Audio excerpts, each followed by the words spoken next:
Hi, friends. Hello, friends. Welcome back to Where Are We Growing? Plant podcast.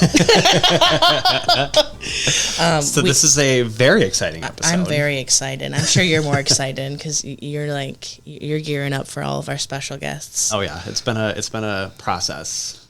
Yes. Well, tell everybody who we have with us today and what we're going to learn about. So today we have Sonja from Partly Sunny Projects on the podcast, and I am ecstatic. Sonja is the one who got you into getting on TikTok, right? Yeah, she was one of the people whose videos were like, oh my god, I vibe with this. I should be posting stuff. Yes. Well, welcome, Sonja. Thank you for being with us. Oh gosh, thank you so much. I didn't know I had any sort of inspiration for you being on TikTok. I'm glad. Yeah. I love your content. Yeah, Brandon's like, I can do that. I'm doing that. Oh yeah. I feel like I started posting on TikTok it was in the middle of the pandemic, or right at the beginning of the pandemic. I'm like, maybe people want to see some plant stuff. I don't know. And here we all are. So yeah, here we all are. Yeah. Brandon's got our list of questions opened up. So do you want to start with we'll intro Sonja. So let's talk about Sonja first, and then we'll get into some questions that people asked us over on the Instagram. Absolutely. So yeah, Sonja, tell us a little bit about yourself, who you are. For those who aren't familiar with you, what do they need to know? Well, they need to know that I am the mom of succulents on TikTok at the moment, or so I feel like. I started Partly Sunny Projects about a year and a half ago out of just kind of financial and mental necessity. I quit my job. I was in corporate America. I was a mortgage lender for the last 16 years. And then I decided I didn't want to do that anymore. And so I started hustling plants for the most part. And it got out of hand in a nice way. And so I have an online shop at partlysunnyprojects.com, and I specialize in cactus, succulents, and air plants. Verge into some houseplants when the weather gets a little bit better, but that's another ship to potentially sail on. And yeah. Well, you definitely have the magic touch for succulents and cacti, which seem to be more complicated than people think they are.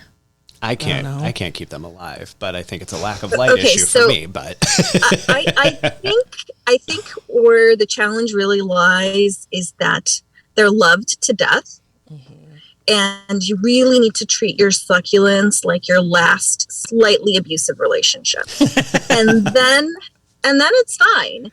Because I find that most people they just love them to death. And especially everything east of the Rockies. I feel like east of the Rockies and Midwest, we solve everything with water.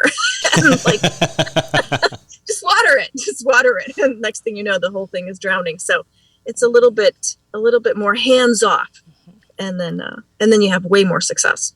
What made you choose succulents or cacti in particular? Are there any other plant species or families that you gravitate towards, or what made you choose them?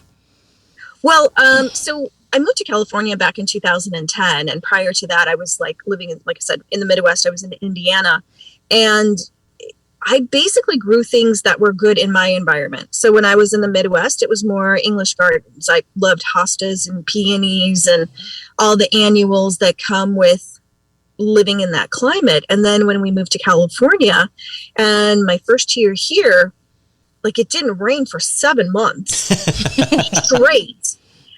Your first couple of weeks, you're like, wow, this is so cool.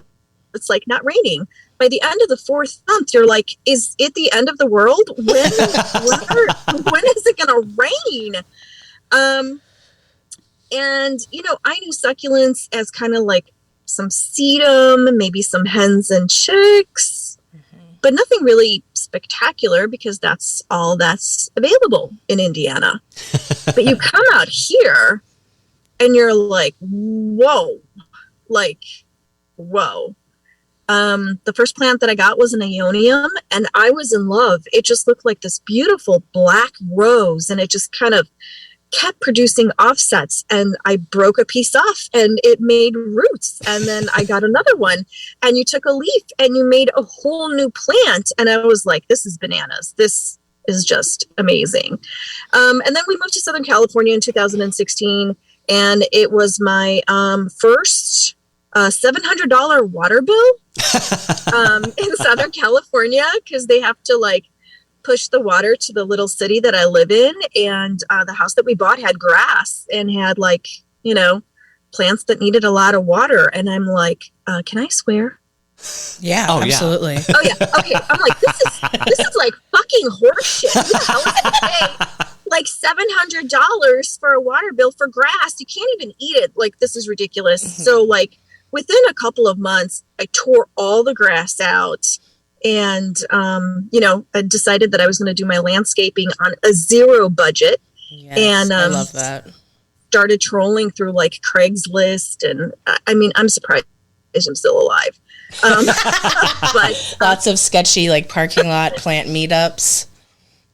Listen, I have an actual death scale of what my chances are of being murdered at any point in time during the transaction. And so much so that I was at one place and I left my phone in the car because like I didn't have any pockets. And my husband, former Marine, well, I guess they're never really not ever Marines, but he was trying to get a hold of me and he couldn't get a hold of me. I thought he was going to call in a battalion to find me because he was just convinced that I had already been chopped up into pieces and thrown into the Pacific because I didn't answer the phone. And so now like I have to go, I have to check in, and I'm like, okay, I'm like out of 3. I'm probably not going to get murdered. I'll be fine. And then I have to like check in so we can make sure that I don't die over getting some, you know, jade or something. So I get scared. Answer your question? I think so. Yeah, I know. We always forget what we were talking about. As long as it's on the topic of plants, we're probably good. Yeah. Yeah, I get scared with plant meetups. I've been kind of strictly doing like people that I know. But you're pretty good at it. Like for me, it freaks me out a little bit more. Like I'm just like, someone I've never talked to. I want to ask Sonja, has anyone ever like? Do you ever run into people who know you from TikTok? I mean, you have to. Every once in a while. It doesn't happen that often, but when it does, it's pretty funny because they're like, oh, and I'm like, oh. Yeah, they'll be like, you're Sonja. And you're like, I am. I don't know. I never know what to say to that one. Yeah, I had one girl, she commented on the TikTok and she's like, oh my God, I just saw you at Costco and I was totally fangirling you, but my boyfriend said not to go and make a scene, so I didn't say hi. And I'm like, you should have totally come say hi. Like, oh my gosh. Yeah, the first time we got recognized in public, we were together, and some girl was like looking at us from like across the plants at this greenhouse. Sometimes people will just be staring. I think after a while, because we have a pretty good, a pretty extensive plant community where we are in the Twin Cities. So there are people who happen to see us at the shops, and it's kind of funny because now I can kind of like feel it out now. Like if I'm with a friend who's like not from like the plant world, and I'm like, I think this person knows who I am. They keep staring at me, and eventually they do come by and they're like, "Hey, hi, I know you from TikTok," and I'm like, "Oh, hello, nice to meet you." I think that they're really like totally paying attention because, well, still down here we're wearing masks, right? So like by the time someone recognizes me, I have a mask on, I've got a hat on, I've on. You just see my eyeballs, and I'm like, really? You know who I am? Okay. Are you binge watching? What are you doing? Like, how are you? I am incognito right now. I'm very horrible with faces, so even without the mask, I don't know how people are so confident. Sometimes people think I'm Plant Me Ashley from YouTube because she's got the blonde hair with the glasses sometimes. And they'll be like, I love your YouTube. And I'm like, I'm not on the YouTube, but thank you. I appreciate it. Should we get into some questions that people sent in? You have people's like handles written out too, so we can shout out who asked the questions. Okay, go Brandon, you're in charge. So the first question is from April_Rose42. She says, what kind of succulent or cacti do you wish was more popular than it is? I actually happen to know April underscore Rose 42. Ooh. She's one of my little plant peeps. I love her. Um, you know, I I just think that people should get things. Oh, there's my thumb on the thing. Get things that they enjoy. Something that becomes like overly saturated in the market tends to lose its uniqueness, I guess. And I think plants speak to you like something that either you like aesthetically or you feel like you can manage care. So it's not so much like one plant should become more popular than another. I think it's more about what's your comfort level with getting a plant, and then not becoming kind of like paralyzed when it doesn't do well, and not loving your hobby because it's not going well. Because really the plant is more about an experience than the plant itself. Like, it's just there to teach you a lesson, because you're taking a plant that may be like grown in like South Africa, and you're in a basement somewhere in Ohio midwinter, and you're wondering why it's not surviving. It's like, well, so it's really about experience and about learning what it takes to make something else live that you're not going to serve like 7 to 10 years if you kill it. So I love that. It's kind of one of my favorite things when I see people buy a plant that they previously killed again, where they're like, okay, this is my second try, or this is my third try. And that makes me really happy that people like didn't do well with something, or they weren't successful and they wanted to try again. Like, that's my favorite thing. So that's why I always say I'm probably not done with the fiddle leaf figs. I've killed 3, but I never say never. Like, I may welcome another one into my home, maybe when I have more light. I just know that it's not realistic for me. I don't have a whole ton of like succulents either. I have a bunch of cacti. They're fun. Awesome. I think that really it is just the experience, and not like it's a one and done. It should really be several, like 3, 4, 7, because sometimes like orchids, oh my God, like you have to find like the G spot in your house where that particular plant is going to have enough light, enough air, and is going to be happy. Otherwise, that's it. You bring it home, all the freaking flowers fall off within a day. Here's my mother. She's getting one plant to bloom for like the 9th time in 1 year. And I'm like, what are you doing? And it's about the experience of learning how to take care of something. Yeah. It's definitely a process, and I like it because you grow with your plant, and just like being able to figure stuff out. Like, I truly don't think anyone has a brown thumb. I think they just aren't aware of all of the ins and outs and what they need to do. I think anyone can learn, and it just really takes that process of just bonding with your plants. Yeah, there's a lot of like bad information out there. Just, I don't know, almost everything. They're like, water when the top half inch of the soil's dry. I'm like, I don't think use I do ice that. cube. Yeah, I'm like, Half I don't cup think of I water do that with weekly. anything. Yeah, oh my God, that's what my mom. I know my mom's probably listening. Hi, Mom. She likes to like go to a big giant plant, like pot this big, and grab a little cup of water and like give it a sip. And I'm like, Mom, imagine if you were starving and someone gave you a bite of something, and they were like, that's it. That's all you get. You're like, you can't be doing that. Not good. Yeah, I want you to grow to your like maximum fullness on water alone. Okay. Maybe a little fertilizer every once in a while. What's our next question, Brandon? The next one is from Jess_May164. She would like you to talk about the overcomplication of succulent care by most people. Sonja has some great tips on easy care. What are your best easy tips? Yeah, like I said earlier, you need to treat it like your last slightly abusive relationship, and then you're going to be fine. All kidding aside, it really, one of my things that I say often is success starts at the roots. It really does. If you don't have the right soil combination for your particular climate, just throw it in the trash, because that's where it's going to wind up in a couple of weeks. And what is that soil combination? All these little different groups, they all kind of like, oh, what's your recipe? And everybody gives their recipe, but it's like, but where do you live? Where's the plant? Is it inside? Is it outside? What kind of plant is it?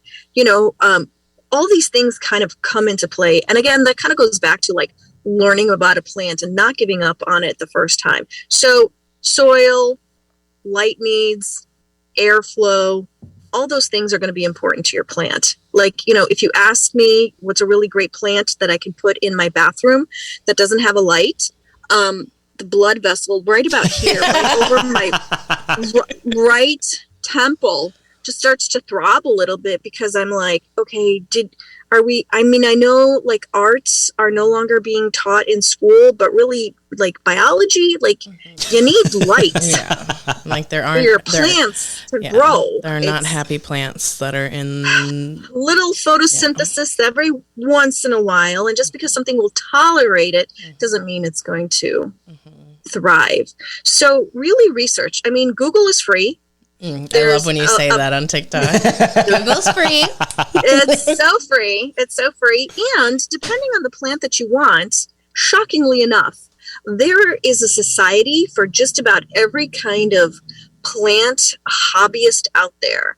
Orchid societies, fig societies. I mean, you name it.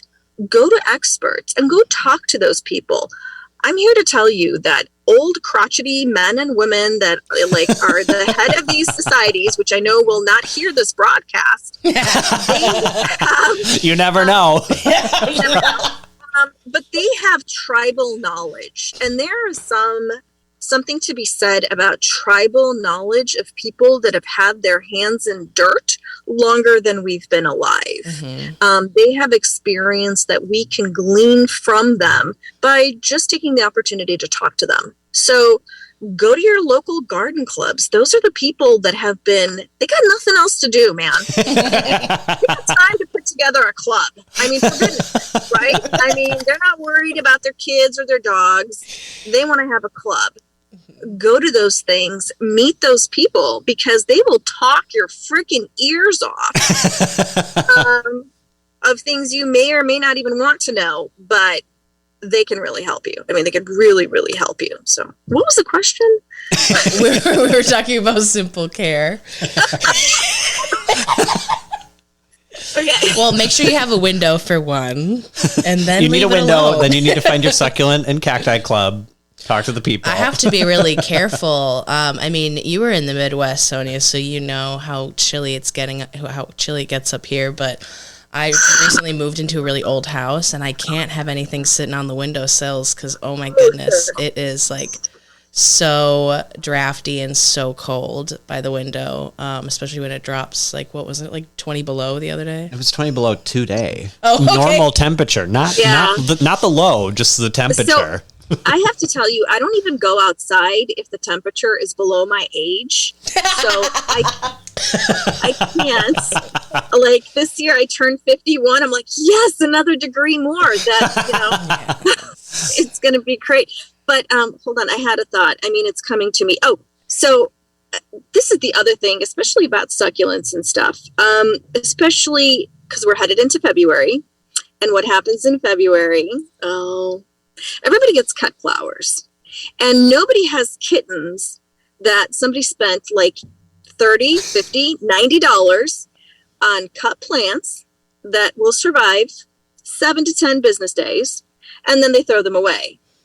But somehow, if you get a succulent that was $4.99 and it lives for 2 months and then dies on the 3rd month, it's like the end of the world. And I think we need to normalize that plants die, that you can have something temporarily and enjoy it for a short amount of time. Absolutely. You know, when it gets long and leggy and just looks like a miserable mess, throw that shit away. Go take $5 and go buy yourself another one. I know a great website. It's partlycineprojects.com. Yeah. And I know that, like, especially those succulents that we see in the grocery stores, you know, the ones filled with mealybugs and stuff. A lot of those plants are not set up for success. So, of course, they're not going to die. But, y'all, go get your plants from Sonja. Sonja's like, she's growing the good stuff. I will tell you, though, those plants actually are set up for success, but only at the greenhouses that they're grown in. Because the greenhouses that they're grown in can handle the peat moss. It can handle the temperatures. And it's like, you just can't keep it in that container once you get it home. And yeah, if you're not doing a little bit of Google searching, if you keep it in that same container, it's just, lithops. Oh my gosh, don't even get me started. They grow in peat moss at the growers because that works in Southern California with their temperature and how they water. You take that bad boy home and you don't put it in 90% grit mix. She's a goner. Yeah, I don't know how mine are alive. I have my little lithopolis. They're all together in one long pot. Yes. You've done very well with them. I have never been able to keep one alive for more than a month. I just don't water them. I do what people tell me to do. I leave them alone. I don't touch them. Leave them alone. I do not touch them. They're like, everyone's like, oh my God, what do you have them growing in? Because it's like every time I have something topped with something else, like I have a lot of stuff like topped with sphagnum moss or topped with a lot of perlite, and that's what it has in it, like just a bunch of perlite. Everyone's like, oh my God, are they just growing in perlite? No. It's for the aesthetic, okay? I mean, a bunch of like little butts sticking out of the soil didn't look so cute, so I try to add some little rocks and make it look like a little landscape. I don't know. I'm not a very good, even my plants inside don't look very organized. I don't know how to make it look cute, but I can keep them alive. And that's what matters. Which is actually more important. Yeah, I'm like, there's soil all over the floor and things are alive. So you can't expect me to keep it clean and thriving. Yeah, we are about the least aesthetic people I know when it comes to plants. God, yeah. I'm just excited for the new leaf. Thank God. I'm just like blessed to not have the pests. So like if I'm stepping on soil all over the place, that's why I wear shoes inside. So problem solved. So I have my indoor slides. It's like pixie dust for gardeners, basically, Basically, it's going to be all over the place. Even when I spill leca pots all over, that's not fun because then they go, it's like Cocoa Puffs all over the place. And then my cat starts playing with them. She finds a little leca ball all over the place, and I hear her down the hall. I can't. All right, Brandon, what's our next one? So we've got another one from April Rose 42. She says, Sonia, what's your favorite bit of plant-related knowledge? Oh, my favorite little bit of plant-related knowledge is that during World War II, they ran out of bandages and they dug up sphagnum moss.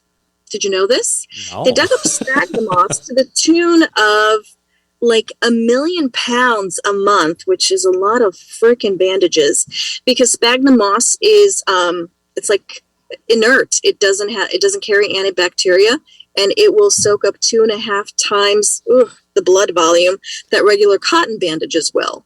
And so because they ran out of cotton bandages, they were using sphagnum moss in their field dressings. That's a fun fact. Well, good to know in case I ever have a limb chopped off. A very bloody fact. I was thinking about your injury again, Brandon.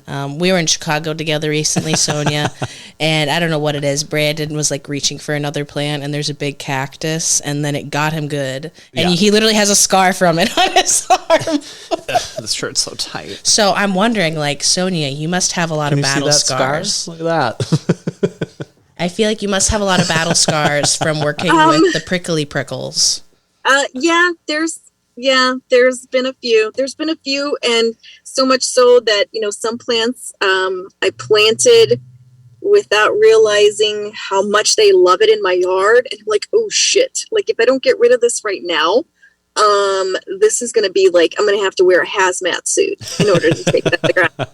So yeah, I've had some battles, but in my former life, I was also a dance instructor, so I'm good on the balance, right? Very jealous. Very agile. I think if you want to work on your balance, you pair ballet with spines big enough to pierce through your bones, and somehow there's like a happy medium somewhere in there where you just become light on your feet for fear of being impaled. So yeah. I remember, I don't know if you made a TikTok about it or if you were talking about it on live or something, but you were talking about the, I don't know if it's the bunny ear cactus, but just the one that makes all the prickles. And then someone had them in the greenhouse and they were all over the place, and then they ended up in people's lungs. Icky. Yeah, very, very icky. And it's surprising how plants that can be actually very dangerous are just sitting on your shelf over there at the, Lowe's and the Home Depot. just for up for grabs for anyone. And no warning label at all. Nothing. Do not inhale. Like, yeah, here's your pencil cactus. Early on TikTok, I had made a video about the euphorbia, the sticks of fire. And, the latex sap in those euphorbias is very much, and you can get an allergic reaction if you have latex allergies, right? So if you get that stuff in your eyes, it really can cause blindness. When I tell you the amount of comments from people that lived in California about, oh yeah, those were growing all over our elementary school, and we would like break them off and like chase each other and beat each other. And I'm just, oh my God. Oh my God. We need to start teaching people that nature wants to kill you. And you should not be, helping it along. Oh my God, when plants fight back. Right? We just got poison ivy up here. Oh my God, yeah. Which I am immune to. You are? I thought we talked about that. How do you find that? Oh, yeah, I think you did mention that. Yeah, my dad's immune, and I just happened to walk through it one day and didn't realize what it was. And then I've never been face-to-face, so I wouldn't know. Oh, yeah, because we were comparing that and stinging nettle. I think it's in one of the episodes that are coming up in the next week or two. We compared it to what? The stinging nettle. That's in my backyard. Oh, that's my childhood. That's my childhood nemesis. I cannot do stinging nettle. Ooh, ooh. Oh, yeah, it's just sick. 4th grade is when I first walked through that one. I had to get rid of my big bunny ear cactus when I realized like all of the prickles and whatever it would shed all over the place. I was really proud of that cactus though, because it was giving me a bunch of new petals. Like it was getting pretty big, but to the point where then it started leaning and it was that's called invasive. I was using a fork at one point to prop it up, like a little fork in the pot. And then when I started getting them all over in my hands, I was like, oh my God, I cannot touch this thing. I didn't even want to use my cactus gloves because I knew that I could like take the cactus gloves off and like still get them on myself if I'm like not careful. And it would get all over like the shelf, all over the plants that were next to it. And I just had to toss it because I'm like, I can't handle this. I can't have a plant that scares me. That's not what plants are here to do. I just pulled one out of my garden and there's literally like a death zone of about 4 feet where I'm afraid to touch the soil. I don't know how long those spines are they going to break down. So like, it's like a death match in there for me. Like, I'm not touching it. Brandon, next up, I see the next question and I'm excited to hear about this. I don't know if we're in Minnesota, so I don't know if it's realistic, but. Okay. So we got an AJ Hurley who's asking, how do you get a cactus to bloom? Oh, it needs to be warm. So go be somewhere warm. Go be somewhere warm. Blooming temperatures. And if you guys see them in the greenhouses and they're blooming, they probably came from a greenhouse that was very warm and like had great conditions. So. Or that bloom has been glued on. Oh yeah, there's that too. There is that. There is that. No, I mean, it's really, for some plants, it's a maturity thing. And most of the other time, it really is the temperature and the sunshine. Mm-hmm. Perfect conditions. I actually recently learned that air plants only bloom once in their lifetime. No, that's not true. That is not true. Dang, people are spreading misinformation. Shocking. On the internet? Oh my God. Unheard of. Well, that's good to know because it made me really sad. I'm like, once? That's not very fun. Some of the air plants that I have in my shop are like 15 plus years old. Mm-hmm. So they have definitely bloomed in that time period. So that is a tiny bit of misinformation. Dang, good to know. Straight from the source, you guys. You heard it here first. Speaking of old plants, I know that your mom is very into plants as well. And I remember your videos of when you visited her within the last year. I don't know specifically when it was, but she had a really beautiful garden outside. Do you have any heirloom plants that you currently possess from your mother? I actually don't have any plants from my mother, but I have one from my father. Oh. I have like, I think it's a philodendron or something. And I got it in, let me think about it. I probably got it in 2001, but he had it since 1980. And my father passed away. So it's really the only living thing I have from my dad. I stuck it in the ground, and that thing, the leaves are like 2 feet wide now. Oh my God. It just loves it. And it's traveled. It's moved with me like 3 or 4 times. And now that we're in SoCal, I stuck it in the ground, and it's just a happy camper. So that's the only plant that I have. My mother has lots of plants that I adore.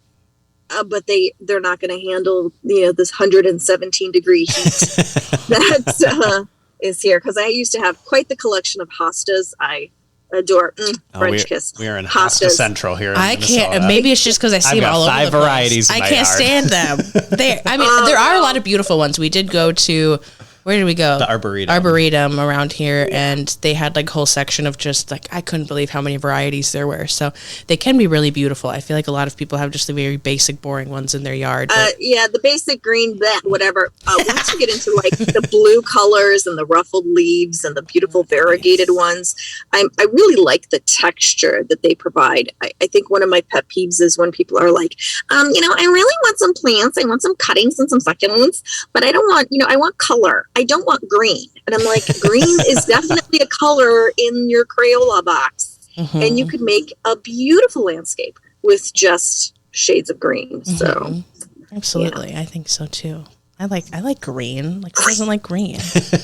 I just love what plants add to people's homes. Like every time I see something like empty and bare, I'm like, oh, it could use a couple plants. It makes everything better. You see them in offices and like in the backs of like movie scenes and stuff. Like plants are there for decor because they really make everything look better. I agree. Mm-hmm. Okay. I watched Jurassic Park, and apparently there were dinosaurs in there. I don't know. I was looking at all tropical paradise. All the plants, right? I should rewatch that and look at the plants. That's a good idea. Our next question, I don't know how to say. Oh, Pete Winterburn.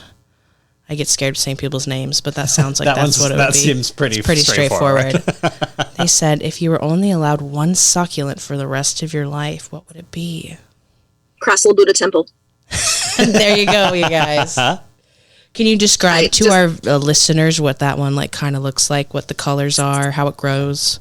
It's just a green little crassula, and it stacks up like a little pagoda, and they're just densely packed. They're slow growing. I am having a plant-gasm because mine is going to bloom. Ooh. And they have little white flowers on top. So if you look up Crassula Buddha Temple, we just pulled it up, and I love it. I love the texture that it gives. It's very like compact, like stacked on top of each other. Looking very like symmetrical, very much like nature and geometry having a baby, like right there, and I just love it. Is this something you normally stock? Because we will be posting this in about 3 weeks. So if you think you'll have some in stock, we can definitely send. I actually have some in stock right now, and I've got a guy that if I need to elbow him for a few more, I'm sure go get it, y'all. I can make that happen. So. Yeah, I need to up my succulent game. I think I'm just keeping one out of, I don't know, just because I want to see how long I can take care of it. It's actually one of my oldest plants. Like if I look back on like pictures I took at greenhouses or whatever, like back in like 2018 or something, I picked up this just very basic looking one. I don't even know what it's called, but it's like, I don't know, everyone has this green succulent that like, it's more pointy in growth, and then when you sun stress it turns red, whatever.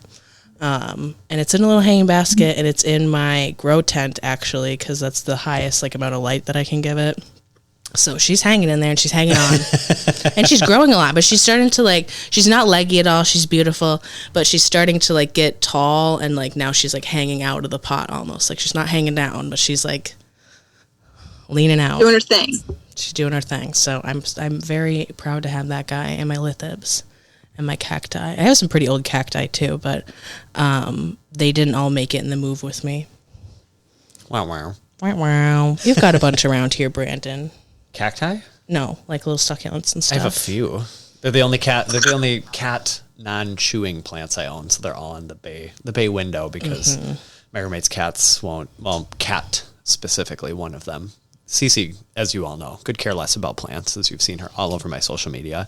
But Clifford is a chewer, but he doesn't like the thick texture of succulents or succulent related. My cat's been chewing on my cacti. I actively have to keep my cat alive, I feel like. Well, she's a freak, so, Yeah, she's a weirdo. I got that. Did you see that on my story, Braid? I got the video of her. It's a very spiky little cactus, like almost like a barrel-looking cactus, but not exactly a barrel cactus. And she was trying to put her mouth on it. Like, you are something else. I can't handle it. Okay, Brandon. I can't be doing all the segues. So what are we doing now? We've talked a lot about cactus and succulents. So let's segue into your business, Partly Sunny Projects. I am a big fan of how you share your business knowledge, how you share your business tips, and like what you do and what motivates you and all of that. So I can't wait to kind of dive into all of this. But let's kind of dive into like how you started it and what was the beginning stages like, and kind of what was your business growth, and what was your experience with all of that? So, if I think way back, so basically I was just desperate. And what I did is I just joined a lot of like groups, and I was kind of doing my homework and seeing what were the challenges that people had and what were kind of the takeaways from all that. What things made them happy and what things didn't make them happy. And listen, I did 16 years in sales. So, number one, people buy from people that they like, and I am lovable. And I have a tiny neck, and I can make people laugh. Hence all the laughter. Cue the laughter. We have a laughter button, Brandon. Okay. Is it this one? I don't know what button it is. It's this one. There you go. Now I feel like I'm on this episode of MASH. I love it. We need to get some fun sound effects in here. I want some funny like TikTok noises. So I was seeing kind of like where I could fit in and kind of what would my niche be and where I needed to start. Now, I am a woman of a certain age, so tech savvy was not on my plate. The thought of having a website, like SEO, who the hell is that bitch? I don't even know who she is now. But so I started by doing like personal plant shopping, and that to me was just kind of like an idea that came up that I would showcase plants and then people would buy them almost live. And I did it on WhatsApp. I had a group of people that would join in, and it was just like a giant game of memory. I would send out photos of the plants that I saw, and if you wanted one, you would text me back that photo, and that's what I would pick up for you. It was the bane of my existence for the most part because my memory got really good, but I hated doing invoicing. I mean, I still hate doing invoicing, but it got the job done. And probably within the first like 3 or 4 weeks, I went from having like 10 people on to having like 30 to having 50 to having like 80. And I was like at capacity. I was like losing my fucking mind. And somewhere along the way, something happened and we slipped into a pandemic. And a lot of people were staying home. And, when the pandemic started, I'm like, who the hell is going to want to buy plants? And the answer to that is everybody. A lot of people. I had the same thought. Buy a plant. And because I didn't want to keep doing what I was doing, I'm like, well, maybe I can offer some things on a website because my cuttings had somehow ran like wildfire. There's the word. We also like wildflowers. Yes. Yes. And I started to get a lot of orders. And by a lot of orders, I mean a lot of orders. June of 2020, we had processed 1,200 orders. And by we, I mean me and my multiple personalities, because it was just me. My husband actually wound up taking a small sabbatical from work to help me because I was going to lose my mind. And then that turned into the bane of my existence because all I was doing was these cuttings. And I'm like, I need a break. I can't, if I cut one more plants, it's going to be me next. So let's see if we can get a catalog of other plants out there, because I don't want to do just this. And so I started introducing other plants and things. And I started doing these videos on TikTok, and like, for whatever reason, I'm getting like tens of thousands of followers. It's like bonkers, right? And I don't have a filter. I kind of never had. And I heard, I can't remember the dude's name, and he's like, you know, you could decide to polarize your audience. And by that he meant is, you know, people may not like how you come across, but if it's you and it's your authentic self, you will find people that will like you for who you are. And the people that don't like you, they would have found another reason why they don't like you. So one of my favorite words is fuck, because it's so, I mean, you could use it as adjective, noun, pronoun, you know, preposition. You could use it in all parts of speech. And some people are completely turned off by that. And the thing of it is that those are then not my people, because my people that do understand me, they're okay. And they live in kind of the same reality that I live in. And, you know, I told my husband I was going to write a book, and, you know, gardening book with swearing in it. And he's like, you're really going to turn people off. I'm like, babe, there was literally a lullaby book called Go the Fuck to Sleep. It sold 1 million copies. Yeah. My people are out there. I just need to find them. And so here we are. In December, my husband quit his job. Oh my God. He quit his job. He quit his job because he was getting burned out. And he was the best person that's helped me thus far, because if we're going to sink, we're going to sink in the same boat. So he and I are now working together. So I feel like I really have an amazing partner. He brings to the table the things that I don't have. He's an aerospace engineer, a quality assurance professional. Amazing. I might stab him with a cactus. You never know. But he brings the organization and those things that I'm like, oh, dude, I just don't have the energy for that. I do the education, the talking, and the sales, but he's good at all that stuff, the workflow charts, all that stuff. So I'm kind of looking forward to where the business is going to go next. And I'm kind of excited because I have a couple of people that I work with. I'm hoping that they also have success, because I do feel like there's room for everybody in this. And if we can collaborate and share ideas, it just kind of helps all of us be better. So that's kind of it in a nutshell. I love that. Was he also in kind of like the corporate world, or like had a not so fun job that like you had as well? No, so he was like 20 years in the military, and then he got out, got his degree at Purdue. And then he worked for these like huge firms that did satellite stuff, and he did auditing for that. And his most recent job was for this company that was a third party auditing for like the aerospace stuff. He just worked all the time. And they just kind of like worked him to death a little bit. And he's like, dude, like, where's my life going? And I'm like, you want to come work with plants? I love it, like, though. I'm very excited to see what happens. Yeah, like I know, me too. And he's not hard, and he's easy on the eyes, so it's lovely. We're still trying to get Brandon out of his full-time job and into plants full-time. It's so hard. What? It's difficult, but it is definitely, I feel like anything is really doable. So we'll get there. Yeah, I have a boring accounting job, so we're trying our best. We need to pay the bills. All bills. Okay, Brandon. It says quick break. What does that mean? We're not quite there yet. You skipped ahead a few notches. Quick break. Do we have like a fake sponsor or something? Yes, we do. We do. We're gonna throw it in later. Okay, so the next point of business.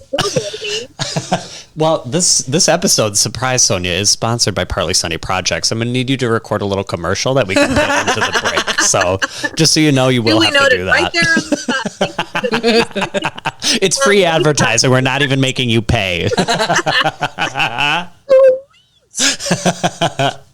Okay, so this was a question that I had. I said, having switched from a person, being a person who loves plants to being a person who runs pretty much a plant nursery, what have you learned, and what are things that you were just not aware of as a hobbyist is now a full-blown professional? Just the amount of time that it takes for stock to grow. So a lot of the plants that I get, I curate my collection. I am blessed that I live in Southern California, where you pretty much can't swing a dead fiddle fig without finding another nursery that you could pick one up from. And so I'm able to curate this amazing collection because not everybody grows everything that everybody else does. So I did have a company reach out to me that wanted to buy my company, and I'm like, I don't freaking think so. Oh my gosh! Like, wow. Yeah, and she's like, so like, do you see that there's like a crossover with the product that you buy? And I'm like, bitch, I go to like 40 different places to find the plants that I have because, you know, so it's the amount of time. Like your average little cactus, right? That's like in a 3.5 inch pot. So what is that, like 2 inches tall? That's like 2 to 3 years of growth. So there's not this like really fast turnaround. My favorites are like reading people's posts that are like, oh my God, I got some leaves from the nursery and I need to grow succulents for my bridal shower this coming June. And I'm like, good luck. Okay. Yeah. Sis, okay. My mom went to a wedding where they grew all their own succulents and they like had them in the arrangements. They had them as like gifts. And it was like a 3-year process to like get enough succulents to grow that you grew for your guests at your wedding, which is really cool, but like too much work. They're going to take them home and kill it. Yeah. That's all I would think about. That really could have just been like $3. Think about the water and the time. It's kind of like, you know, with artists, you know, when people showcase their artwork and then somebody comes up and they're like, oh, I can make that. It's like, yeah, for like $150 worth of supplies. Then go make it then. Go try. Yeah, I dare you to try. So it's really just like a time investment. And then there's like, you know, products. And obviously 2020 was like a crazy year to be in a business where there was such a huge amount of volume. And then there's still like some supply chain issues. One of my growers ran out of pots. And you're like, oh my God. So pots. There's it's not surprising that plant people are have hoarder tendencies, and this I understand, I guess. So yeah, there's just the time that it takes to get something to market can be very challenging. And then, you know, I've been I dabbled with a friend in some imports. That's a whole other shit show altogether. I do have one question when it comes to succulents and like Korean succulents, like what I just, it's so out of my headspace. I don't really understand it. There's only one like specialty succulent shop in the Midwest that I know of, and it's in Bolingbrook, Illinois, like outside of Chicago. And I was there once, and they just had incredibly expensive succulents. And they were like, this is this succulent. It was imported from here. It wasn't poached from this, like da, da, da, da, da. What is the kind of the rare succulent market like? Yeah, I know nothing about it either. Oh, well, I mean, it's bananas. It could be really, really bananas. There are some, it's just kind of like in house plants, you have your it plants. Same kind of goes with cactus and succulents. And obviously there's challenges with plants that are poached and being taken out of their natural habitat. That's like a huge no-no. You know, I mean, something came from somewhere anyway. The Asian market really is mostly comprised of the hybrids that they're making. They're just top notch when it comes to making amazing looking plants. And then, you know, you throw them into environments where labor costs are super low and you could crank out plants like they've got time, energy, resources, and they just churn them out. And obviously market conditions are going to dictate what prices are going to be. The more scarce something is, the higher the value goes. You know, I know Costa Farms is obviously looking to drop some right Monstera albos, and you're hoping those prices go down, but will they really? I'm like, we've been holding our breath for what, 3 years now? Like, yeah. Oh my God. Yeah. Every time there's still so many people joining the plant community and the plant world, and they're like, oh my gosh, guys, did you hear? Costa Farms is putting out the Thai constellation. We talked about this in an episode that's Going to come out tomorrow or next Is Wednesday. It? Oh, cool. You do not remember any of the last 2 episodes? Usually I'm the one who doesn't remember. No, my meds are gone, Brandon. Thank you. I've been fighting with the insurance company. Usually Nicole's like, oh yeah, we recorded that podcast. Yeah. Did you ever put it up? And I'm like, what podcast? This is true.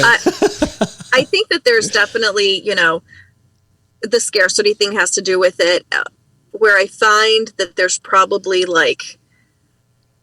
there's expensive succulents and then there's really expensive cactus. The cactus world is also another step. I was recently at a plant auction.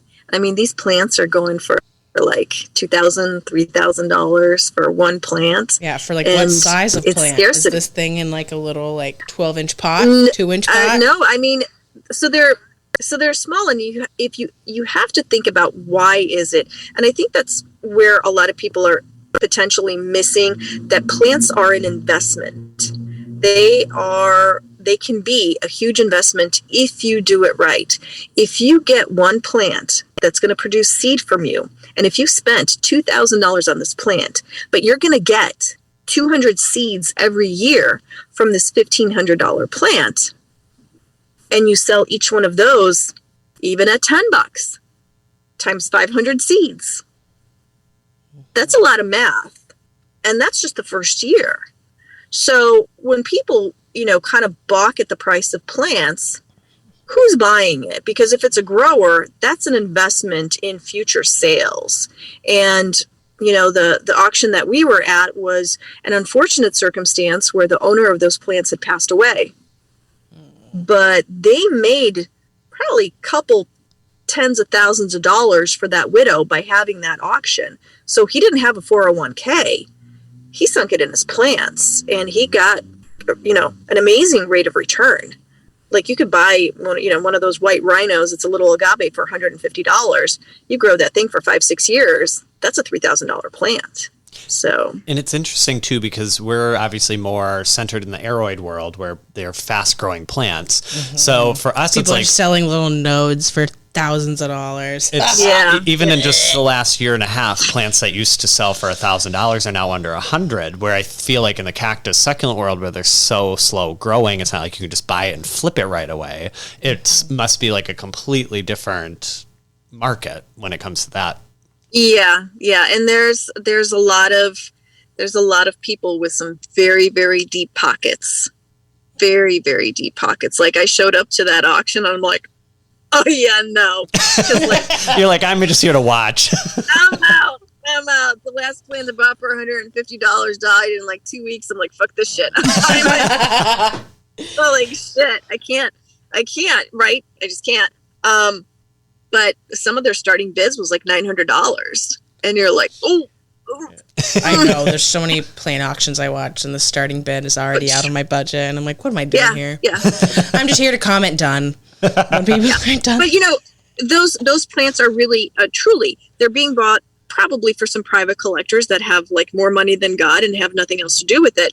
But they're also being bought by growers that are investing in future sales for their companies that could glean, hundreds of thousands of dollars from one plant, from just the seed. They could just sell seed, for God's sakes, and make. Yeah, I know a guy, and he sells seeds to the Asian market for agaves and aloes. He could drop $15,000 a buck a seed, $1 a seed. Yeah. Jeez. Is that what's gonna happen to us, Brandon, if we don't have kids, or they're gonna auction off our plants when we're dead? So when I brought up heirloom plants earlier, I was like, not that I plan on having kids to get plants to, but yeah, I'm like, what's gonna happen to all my plants when I die? I was actually in a live with someone one time, and I think they were very shocked when I brought up, do you ever think about what's gonna happen to your plants when you're dead? And they're like, well, now I haven't, but now I am. Thanks. Well, sorry. I think if you have a really big investment in plants, somebody in your stratosphere needs to be made aware, because that could either go to a charity. There should be some kind of contact with the societies that we talked about. If you're into cactus and succulents, you should make a friend of, hey, listen, I know that this collection could be worth $20,000. I don't want it to go to waste. I want it to be sold, and I want the proceeds to benefit such and such. And there's no reason why. Some people think may think that that's kind of like a silly thing, but it's not. The plants have value. So they should be, used to their best abilities, especially if it's a collector and they. We need to make a plant will. Plant will. Plant wills.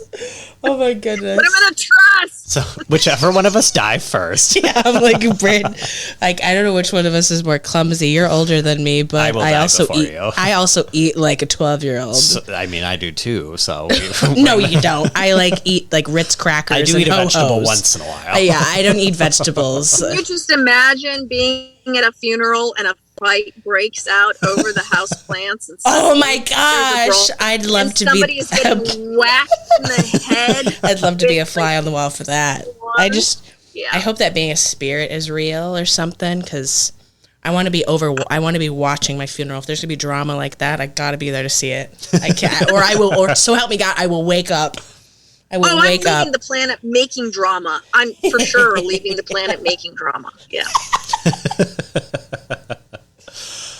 Well, we have one last point we want to get to when it comes to Partly Sunny projects, and this is my personal thing, and I ask this in every interview I am. And be honest. Whether it's a job, whether it's a podcast. I mean, this is my first podcast interview. Second, we did what? No, we did 2 others. We've had guests. So it's our 3rd podcast interview. Brand doesn't remember. Yeah. 3rd? I didn't even pop your cherry? Well, you're the first remote. Yeah, we didn't have the technology to be doing remote. Okay, so my question is, what is your favorite and least favorite parts of running PSP? My favorite is teaching someone something new. And I definitely live in the wheelhouse of, even if, someone once said to me, don't you get tired of answering the same question over and over and over again? And the answer to that is, it may be my 1,000th time answering the question, but for the person that's asking, it's their first time asking. So I want to answer them so that they kind of feel acknowledged, that their questions are answered, and I will never get tired of doing that. That's my favorite thing to do, because I know sometimes people can become very sensitive, and one wrong reply from somebody can change the course of that person's feeling about the hobby or whatever it is that they're doing. Why am I tearing up? Do you see me tearing up, Brandon? So listen, I met a woman at the library. I used to teach, I paint as well, crafty that way. And I was teaching a painting class, and I told her, I said, you should come to the class. And she goes, oh no, I couldn't do that. And I said, well, why not? She's like, well, my 4th grade teacher told me to never pick up a pencil, that I'd never be a good artist. Dude, she was fucking 65, and she carried this from her 4th grade teacher. Do you know how much she missed in life because she heard harsh words from one person? Oh my God, no. I'm not on my medication. I cry at everything. Okay. Oh, it's not crying. I can see that your eyeballs are sweating. I got it. Okay, so I don't get tired of answering people's questions that are especially new, because that to me is like, if I can just grab them, because if I can make a difference, that they then develop a love of something for the rest of their life, and I was a catalyst, whether they realize it or not, like that leaves a little imprint on the world. My name doesn't need to be known around the planet, but what if it's known just for a few people, and then they spread that love to their kids and their grandkids? I've actually then left a legacy by just kindly answering someone, and that's powerful. That's amazeballs. It is amazeballs. That's amazeballs. I moved to tears. Well, I would have no, never sweating posted eyes. content if it wasn't for you, so you left your imprint on me. You're muted, Brandon. Oh, whoops. Anyway, I didn't know I was muted. But he mutes himself in between taking sippies of, what is that, wine? I don't want to make a sip noise. Anyway, you left your imprint on me. I would have never posted plant content at all. I just posted random succulent pictures on Instagram over the last 10 years, and then they just die. And I have my old cactus pictures, my old IKEA cactus. on my Instagram. She died. But yeah, so what's your least favorite part? Let's get into the nitty gritty. I hate doing taxes. Oh my God, yes. I mean, like, my accounting is like part of my boring job, and like seeing how much money goes to the government, I mean, it's sickening. And also, I don't understand it at all. Why? Like, I do my job, I don't get it. I have bought the federal government a luxury car every year for the last couple of years. It's like, here's my money. Go buy yourself a nice car, because that's about how much I'm paying you right now. Holy shit. It's a lot. It's excessive. And like from small businesses, like I know you can get that money from like the big guys instead. Just like tax them properly. Bezos can pay for my taxes. Oh, yeah, Bezos. I mean, he has a penis styled, rocket going into space. I think actually I had heard on TikTok, like by the time I finished this sentence, Jeff Bezos would have made like at least $4,000. Like, oh yeah, it's like every second. Yeah, every second he's making a lot of monies. Well, Brandon, should we get into taking our quick break? Okay, guys, we're going to take a quick little break. You'll see some sponsored content that we're not getting paid for. But I need to stop crying. We're just trying to plug. Nicole needs a break. I probably have to pee. We'll find out soon. But anyways, we'll be back in a second. Yeah, enjoy this commercial. Hey guys, this is Brandon. Thanks so much for listening to Where Are We Growing? We really appreciate it. I just wanted to hop on here and ask you guys to give us a 5-star review on either Apple Podcasts or Spotify, because it really helps us grow and we want to keep growing with you. And I totally realized we forgot to read our 5-star review at the end of this podcast, so I'm just going to scooch it right into this little fake ad space. This one is from Keela. It says, I enjoy every second of your episodes. They are so fun to hear when I have plant chores to do. I look forward every week to hearing the new episode. I have learned new stuff from the podcast and can't wait to learn so much more. Well, thank you so much, Keela. We really, really appreciate it. And now I'm going to throw in some quick sponsored content from Nicole Larson.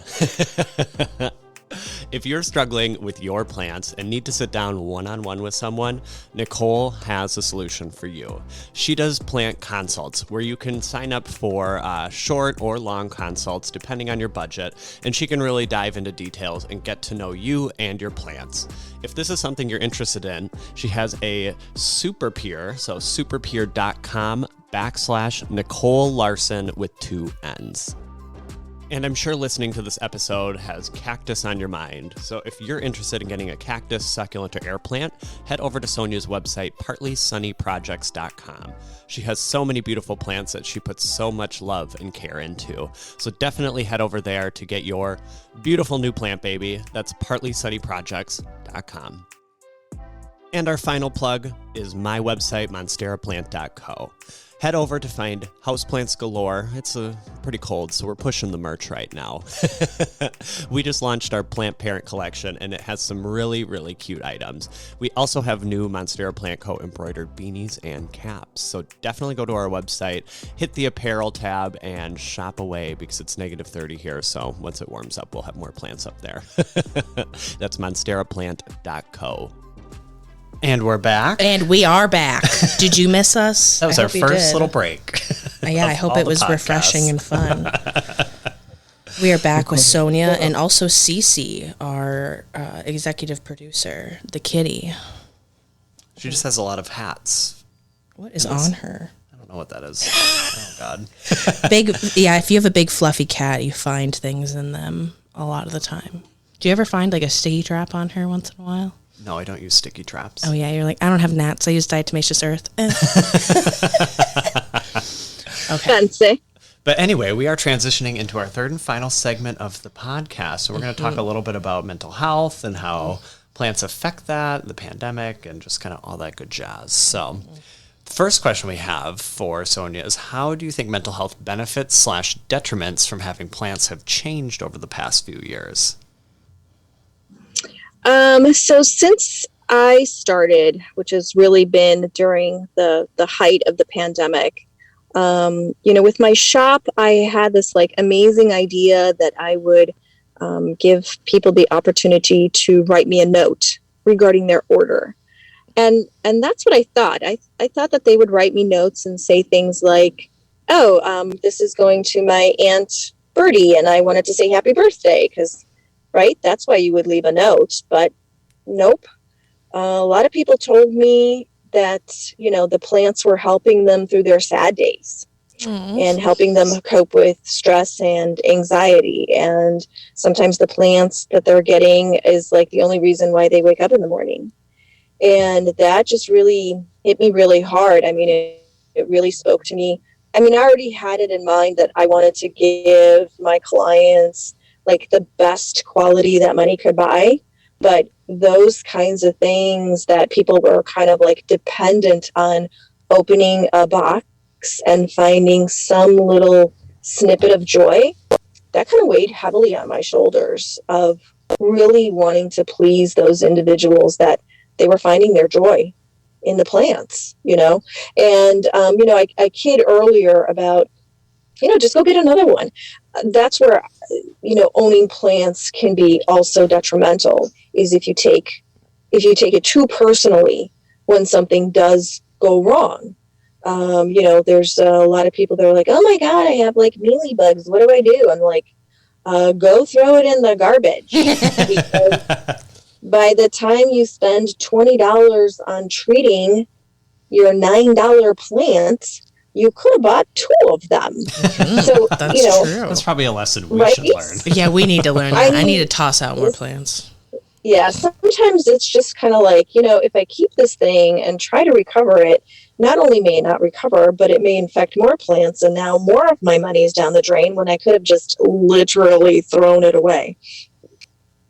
So I think it's just finding this happy medium of getting the serotonin that, there's been plenty of studies that say, playing in the dirt is good for you. Getting that serotonin from the good things and then not taking it so hard when you don't succeed.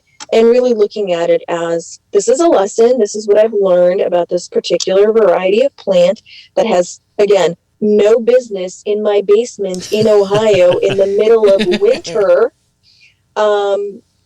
And being happy with kind of like the progress and being able to go from, I could barely keep something alive for, a month to this is my plant and I've had it for 10 years and I've had offsets and I've been able to grow seeds and just learning and stuff. So I don't know how it was before, but definitely during the pandemic. And that's, one of the little fun facts, because I did do an interview for NPR. The plant business was an $8 billion business in 2020. $8 billion. That's not chump change. Yeah, that's a lot of money. A lot of people invested in plants, and hopefully not just because they were home more, because obviously that's one of the reasons why it happened, but hopefully they developed a new love for plants and nurturing something that, brings them joy. I hope so too. I hope that most of that $8 billion is still alive out there. Yeah. That's a lot. What's our next question, Brandon? Well, we've seen, obviously, plants have really exploded, but what are some trends that you've seen so far that are more of a coping mechanism rather than like a true love for plants? Because I feel like, especially this winter, I've seen so many people who have had these massive collections amassed and they are just like burnt out. They are crashing. And like, what do you think the root cause of that is? And maybe like what, as someone who is really spreading joy with plants, like what is your kind of insight on that? Well, I think that they played too many games of Pokemon because they got to collect them all. There is a Pokestop right next to my house. People drive up all the time and they get collecting. There you go. They're just collecting them like Pokemon. And, it is addictive. I think anything can become truly addictive. And, there's a great line from Game of Thrones, winter is coming. And a lot of people are, they kind of forget, okay, you have this wonderful collection, but winter is coming.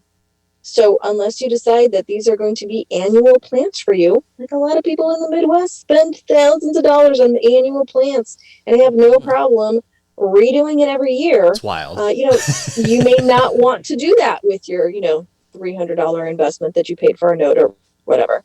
But I think like anything, there's, too much of a good thing potentially. And there needs to be a sort of self-awareness that people need to have. And sometimes those lessons are hard to learn, those people that are panicking right now, it's just a lesson. It's just, you went crazy and these are the consequences of your actions. Like, you need to have a plan, and it may be unfortunate because they may give up on a hobby that they just got overwhelmed with. But then again, it is a plant. Hopefully they didn't invest a lot of money. But, live and learn. And while you had it, I'm sure you enjoyed it, right? And it was a great time. And then things happen and life changes and you go on to the next thing. But hopefully at least a little bit remains behind. Mm-hmm. Yeah, that's what I like to... And the thing is there's plenty of people that will take your plants that are not overwhelmed. So, if you find yourself in that position where you're like, holy shit, what am I going to do with all of these? Put an ad up and somebody will happily take them off. Oh, yeah. Go on your local Facebook groups. Go on Marketplace. Oh, yeah. All day long. Or put them outside with a free sign if it's warm out and you can do that. Oh, yeah. They'll be gone in a heartbeat. And you will, whether you know it or not, give somebody else joy from getting those plants. Yeah. People will like, you'll never believe I scored this free plant today. They will be on top of the world. So before it gets to that place where you're like, oh my God, I can't believe what I'm doing, give them away, sell them for the cost that you got them for, and call it a day. And one thing I like to say is like $30 for a plant, like a lot of people that's like, oh, too much money. But you're willing to pay $50 for dinner for a 1 hour experience, at least with a $30 plant. Even if you kill it, you probably get a month of experience. Get joy every single day out of that thing. Oh, sure. Well, like I said earlier, Valentine's Day is coming. Do you know how many people are going to buy cut flowers and how expensive they are? And they're only going to last for 7 to 10 business days. So a plant that you buy in the store more than likely is going to last more than those cut flowers are. So you're still getting enjoyment out of it. There's still value in that. Yes, get the plant. That's why I like to push like trading, especially for the people who are getting into those uncommon aeroids and stuff. Like I've done so much trading.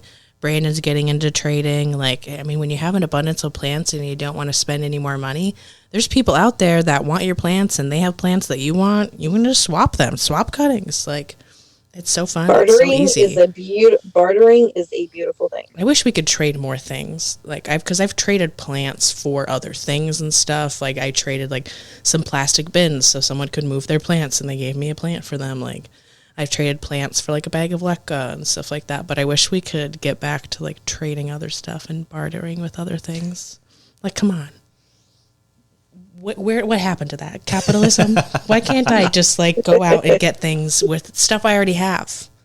Like it's hard to get money, but I have my house full of things that I don't need. People start trading my rocks. I have like a little crystal collection that I definitely don't need. It's bad. There's always something to spend money on. Oh yeah. There's always something to spend money on, for sure. Well, up next, what do you think would be like some good tips for someone who is just getting into plants?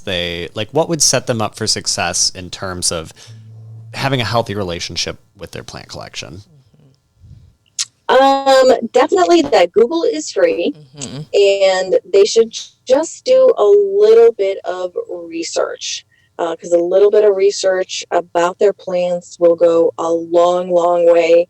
If they're contemplating making like a real big investment in plants, that they're looking to get something more rare, those plants are always going to be around, and you just need to afford yourself a little bit of time to find out what you're really getting yourself into. Oh, yeah. I happen to be on the receiving end of, just kind of like watching this auction unfold, and this young lady bid $1,200 and won. And her next post was like, okay, can someone give me some tips on how to grow it? Oh, no. Oh, sweet Jesus. So yeah, just a little bit of research and give yourself the opportunity to quote unquote fail and be okay with trying again, and maybe finding that plant that does do well in your environment, in the microclimate that you have it in. And then think to yourself, again, if you've researched, what are other people doing? What are their successes? And what's your bandwidth of time that you want to invest in that? Because the last thing you want to do is get overwhelmed. So maybe start small and then keep exploring how much time, energy is this going to take? And at what point am I no longer going to enjoy it? And am I going to see it as drudgery?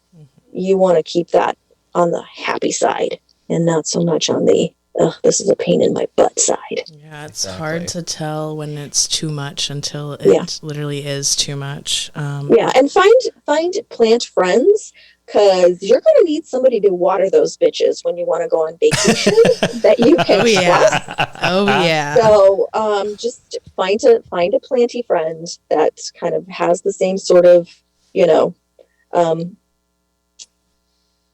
inklings. Exactly. I guess. And so, because that's another stress, people are like, oh my God, I don't want to go on vacation. Over your plants? Oh my God, go to Hawaii. Oh my gosh. Oh, well, that is all the questions and content that we had for you. Do you have anything that you'd like to flip the script and ask us? No pressure. No, you know what? I'm just like super excited for you guys that you're traveling down this road. I think that offering people a platform to get on, to meet people that are in the plant community is just a beautiful thing. And, if people stay tuned for the entire podcast, it's amazing, again, what they can learn from other people that they may not have been able to meet otherwise. So you guys are doing really a wonderful thing by being able to broadcast to people information that they may have otherwise not had access to. So kudos to you guys. I'm going to cry. No, those are eyeballs sweating. We got sweaty eyeballs. I'm just very sweaty all over. Yeah, Brandon's a sweater.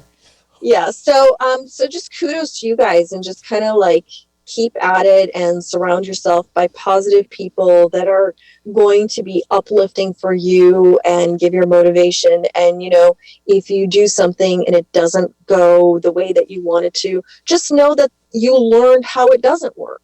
And that in itself can be a success.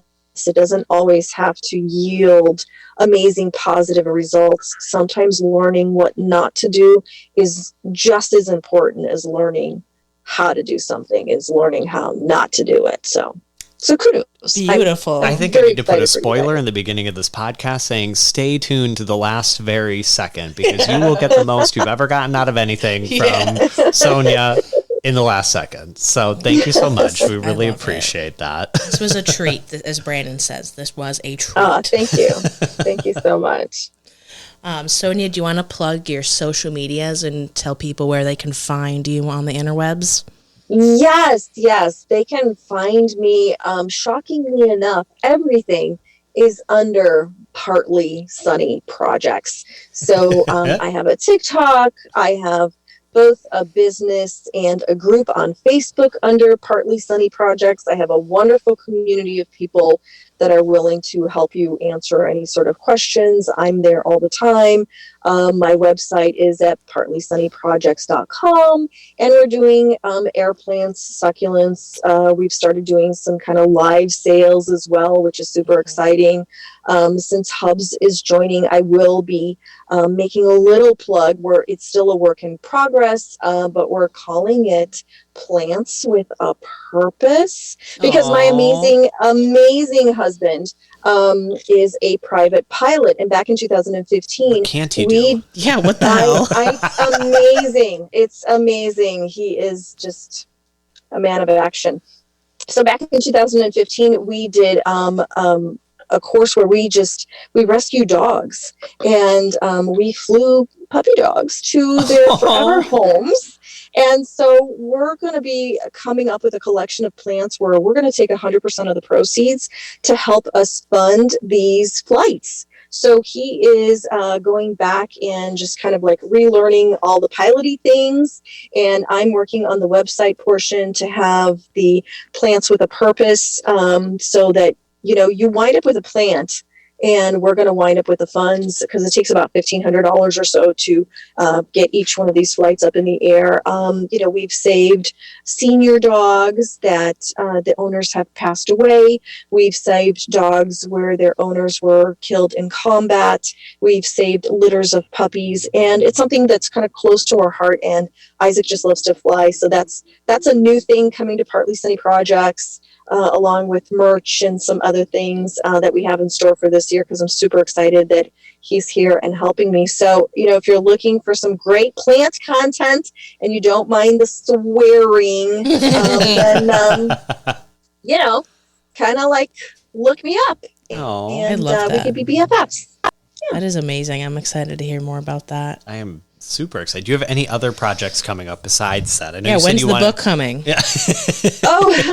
Yeah. So, you know, I did start writing it and stuff, and I have, it's really funny. I have my instructor that I had when I took a couple of college courses. She's actually a person that buys a couple of plants, and she's like, no, I'm serious. I'll help you write the book or edit. And she's amazing at what she does. So, yeah, it's I have it written down, so I know that it's going to happen, but I don't have a drop dead date yet of any kind of release. But I do want to, you know, put something out there in the universe in hard print, whether it's just an Amazon Kindle download sort of thing or something in a hard copy. We'll see. But I am busily scribbling all my fun little stories and stuff that hopefully will bring some fun and some information to my plant peeps I out would there. buy the hell out of that book. I can't wait to buy that. And I will say we are having Becca de la Plants, who has a really successful houseplant book out, and we're going to grill her on how she did it. Yeah. So just stay I need tuned. all that. I will listen to that podcast and scribble down the information We need to know. studiously. We're going to be learning so much. I'm excited for Brian to come on and talk about anthurium pollination. We're going to be learning so much fun stuff. Ooh, sexy time for plants. I love that. I know. Someone was sending me pictures of their like plant. I don't know what it was. Maybe it was a Regal Shield allocation that had put out some flowers, and it was just like, oh my God, they're sending me naughty pictures of plants, plant private parts. Oh my goodness. Okay, Brandon, you got to tell everyone your... I got a big announcement. Yeah, Brandon has changed his username on the socials.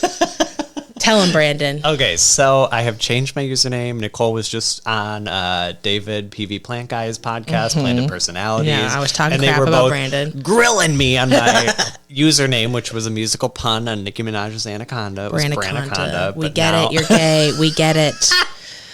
But now it is Brandon Botanical on all social medias, YouTube, TikTok, and Instagram. Yes. It's such a good one. Come on, Brandon Botanical. That's beautiful. I'm glad you did it. BB. BB. Yeah. So make sure you guys are, I mean, if you're listening to us, you're probably following us, but whatever, you know. So go congratulate Brandon on his new name. Yeah, go roast me about it in the comments. If you guys want to follow me, you can go follow me at Nicole Larson Grows on Instagram and TikTok. I don't think I have anything else. I don't really do much else. I think that's it. We're not going to be hearing our music coming in, so Well, I can hear it in my mind. you can hear it in our brain. We're dancing to our little outro song. Thank you, Sonia, for being with us today. I thank you for making me cry and moving me to tears. This was a great podcast. That was a good one. That was amazing. Thank you again for having me. I really appreciate it, guys. Well, y'all have a great rest of your week. You're looking beautiful. Have a good rest of your day. And Keep on growing. We'll see you next Wednesday. Keep growing. Bye. Bye. Bye.